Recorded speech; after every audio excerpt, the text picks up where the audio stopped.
Spoštovane dame in gospodje, sem Mihajl Toš, nahajam se na Ptuju in sicer 31.12.2021. Tukaj sem zato, da bomo izvedli en poskus, rečemo temu poskus ali demonstracijo. In sicer bom v nasprotju z ustaljeno tematiko paktiranja s hudičem, kot jo denimo poznamo iz Fausta, sklenil pakt z Bogom, za začetek za trajanje 1 leta, s podobnimi lastnostmi, kot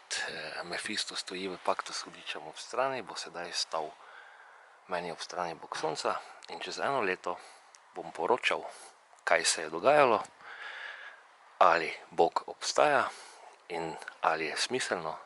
našo umsko kreativnost dejansko razširiti preko meja nekega omejevanja, ki ga imamo, in ali dejansko te aktivne vesoljne silnice, ki jih potem poimenujejo Bog, obstajajo. Se pravi, pakt z Bogom se prične zdaj, traja za obdobje 1 leta za začetek, moja dolžnost je promocija etike in morale in čez 1 leto poročilo, kako je v aktivnem paktu z Bogom bilo živeti.